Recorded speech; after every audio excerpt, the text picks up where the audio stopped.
Existe uma briga muito antiga em relação aos manuscritos que são usados para traduzir a Bíblia, né? Os famosos manuscritos do texto crítico versus o texto recepto, famoso texto recebido. Bom, isso gerou várias e várias traduções bíblicas, como por exemplo a Peshitta. Lembra da Peshitta? Ela é uma Bíblia de tradução de textos críticos, né? Isso está escrito no prefácio e tudo mais. Bom, e por outro lado, nós temos a ACF, por exemplo, Almeida Corrigida e Fiel, a Almeida Revista e Corrigida, né, a King James e tudo mais. Bom, além da Peshitta do texto crítico, você vai ter a NVI, a Nova Almeida Atualizada, a ARA, que é a Almeida Revista Atualizada, você vai ter a base para praticamente todas as paráfrases também. Isso gerou uma grande controvérsia no meio teológico, que gerou um monte de problemas. Bom, eu estou com uma tabela aqui do lado, eu vou mostrar para vocês rapidamente a diferença entre as traduções e eu vou convidar vocês para ver o restante desse estudo na área de membros aqui do canal. Isso porque esta é só a parte de cima do iceberg. A diferença das versões não é tudo que há sobre as versões. Há uma parte polêmica e obscura a respeito delas. Preste atenção nessa tabelinha aqui. Nós temos dois tipos de texto. 3 porque tem um texto fantasma, que as pessoas só sabem que existe o grego dele, mas ninguém nunca traduziu, né? E a gente considera que só existe 2 mesmo. Texto recebido, ou recepto, texto crítico. O texto recebido é o texto mais comum. É o texto usado na época da Reforma Protestante, por exemplo, e há provas de que ele é usado bem antes disso também. O texto crítico ele ficou popular depois das escavações de Qumran. E muita gente briga por causa disso, fala que não, o texto crítico é mais antigo. Mas, de fato, só no século XVIII, XIX, XX é que esse texto crítico ficou conhecido mesmo.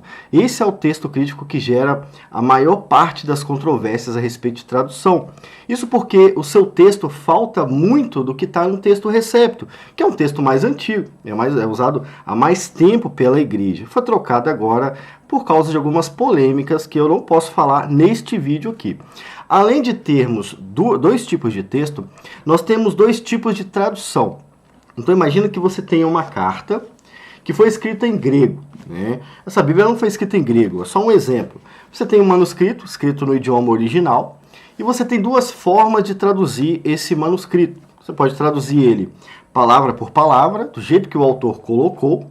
Agora, considere que você está traduzindo um texto de outro idioma e que nesse outro idioma as palavras não seguem a mesma ordem do seu idioma, como, por exemplo, o inglês, o alemão e o mandarim, por exemplo. Então, a equivalência formal, ela tende a fazer esse tipo de tradução, que é essa que você está vendo aqui. Ele vai pegar palavra por palavra e vai tentar dar uma lógica para aquelas palavras sem modificar muito o conteúdo, para não fugir da lógica do idioma que está sendo traduzido. E, por outro lado, nós temos a equivalência dinâmica. A equivalência dinâmica vai tentar facilitar ainda mais a leitura. Ele vai fazer uma interpretação do texto bíblico. Vocês estão vendo um texto aqui embaixo? Está vendo aqui, ó, como os textos como são traduzidos? Então, o único problema de fazer uma tradução da equivalência dinâmica é que você tem que tomar decisões pelo autor. E a maioria dos textos críticos são esse tipo de tradução. Tradução de texto pelo método dinâmico, onde os tradutores tomam decisões em relação ao texto bíblico, ao invés de só apresentar o texto bíblico. Bom, isso envolve um monte de coisas que a gente não pode falar aqui, porque gera muita conversa, muito problema, e eu não quero problema em relação a isso. Mas, na área de membros do canal Palavras em Chamas, eu continuo esse documento aqui e eu mostro para vocês na história que o texto crítico é mais estranho do que parece, que você deve sim tomar cuidado com as novas traduções, como, por exemplo, a Peshitta, a Textual, a Nova Almeida Atualizada, a NVI e todas as que vierem junto com ela, a NVT e tudo mais. Beleza? Bom, esse conteúdo só está disponível na área de membros e eu convido você a fazer parte do canal. A partir de R$ 2,99 você já tem acesso a esse conteúdo, beleza? Bom, espero que tenha sanado a dúvida mais frequente de vocês. Fiquem com Deus e eu aguardo vocês lá na área de membros com o restante desse vídeo. Tchau!